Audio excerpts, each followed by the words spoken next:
Oi, Anete, de São Paulo. Eu queria perguntar para o Márcio Bernick o que ele tem visto na clínica em relação a transtornos de ansiedade pós-Covid. Bom, é que aí seriam mais 1h20 para falar sobre esse evento. Eu fiz uma revisão para um outro congresso e você tenta separar o Covid entre sobreviventes e impactados. Sobreviventes são os que tiveram sintomas, muitas vezes internação, em que você tem um aumento importante de transtorno de estresse pós-traumático. Eu tenho alguns casos dramáticos em tratamento no meu grupo. Entre os impactados, eu acho que teve um aumento muito grande, não só de depressão, como também de ansiedade generalizada, na expectativa dessa questão da morte. Durante um tempo até tratei um diretor de jornalismo da Globo, que falou que eles decidiram parar de ficar mostrando aquelas imagens de UTI e de caminhão frigorífico em porta de hospital em Nova York, porque estava tendo um impacto deletério muito forte na saúde mental da população.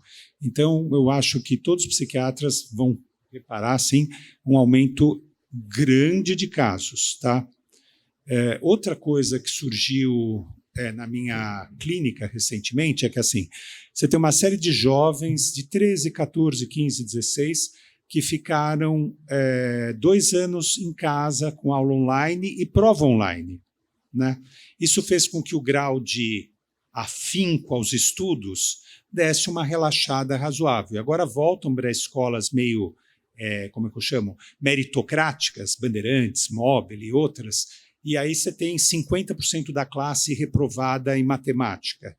Quando 50% da classe está reprovada, algo está errado. Aí você tem tentativa de suicídio e uma série de coisas. Mas não são só fatores psicossociais estressantes, né? Uma das coisas que, por exemplo, mais lembra a depressão pós-Covid são os casos antigos de depressão medicamento para hepatite C que foi usado no começo sumiu da minha cabeça agora.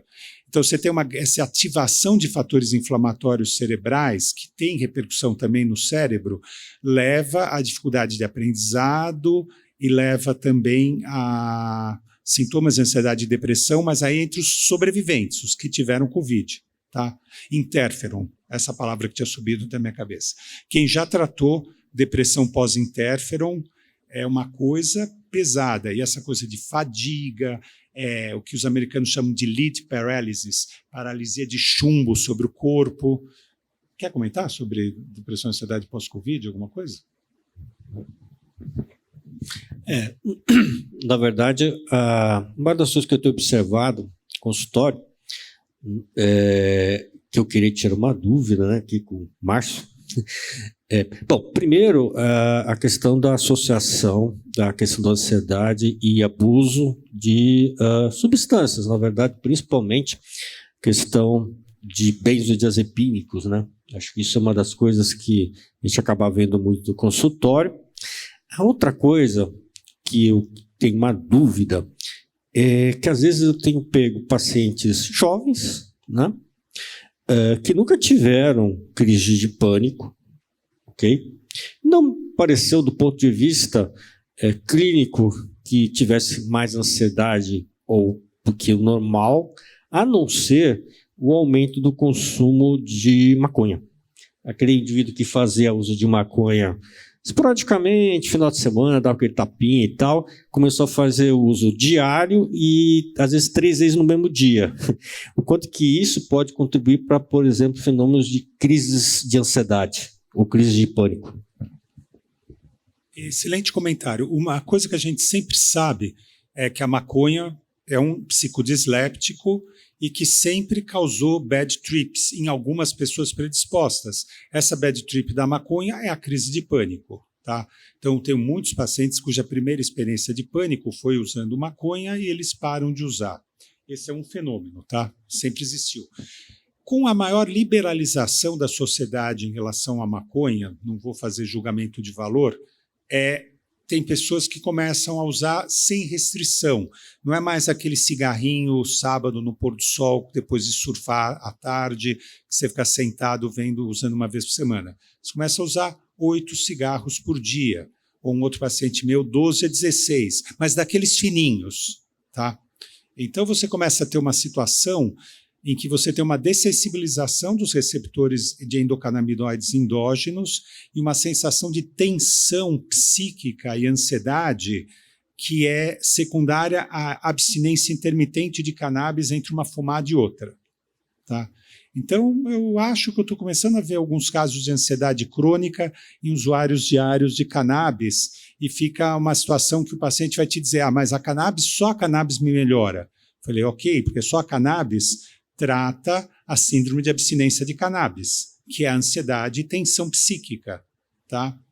E aí eu tenho visto alguns colegas neurologistas até indicando substâncias tipo baclofen para essa síndrome de abstinência, que são remédios um monte de efeitos colaterais, assim, relativamente tensos, para tratar o que seria uma síndrome de abstinência de uma droga leve, né? Não sei exatamente, esse é um beco sem saída da sociedade, porque ao mesmo tempo, se você criminaliza, aumenta o tráfico. Você descriminalizando, aumenta o consumo. Então, estamos realmente entre a cruz e a caldeirinha. Boa tarde, eu sou a Karina aqui de São Paulo. E eu queria comentar a respeito da ansiedade em criança. Além da irritabilidade grande que as crianças apresentam, qual poderia ser a linha de raciocínio que a gente pode desconfiar que aquela criança está partindo para uma ansiedade mais generalizada ou algo do tipo? Ok. Se você pensar nos grandes clusters de sintomas na ansiedade, você vai ter o sintoma cognitivo, que é o overthinking, o pensar, que não é tão claramente observável em crianças, mas tem duas características que são bem claras na criança com ansiedade generalizada. Um é a inibição comportamental, em que são aquelas crianças retraídas, né? Então, que na festa demora muito para ir brincar, fica muito na saia da mãe, pertinho do pai, colo do pai, até começar a se soltar um pouquinho. Então, inibição comportamental é paradigmático de transtorno de ansiedade. E o terceiro, que também é observável, é alteração fisiológica por ativação autonômica, excitação autonômica do sistema nervoso autônomo. Então, urgência miccional, antes de jogar bowl com os amiguinhos ter diarreia, mão gelada, sudorese.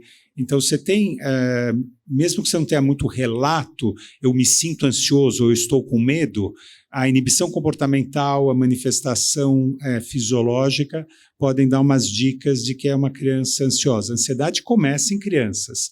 1/3 dos casos de TAG são em crianças. Pânico, o mais jovem que eu vi até hoje tinha 12 anos. Nunca vi um paciente com menos de 12 anos com crise de pânico, talvez então não seja tão comum. E fobias específicas, aí um monte de crianças, né?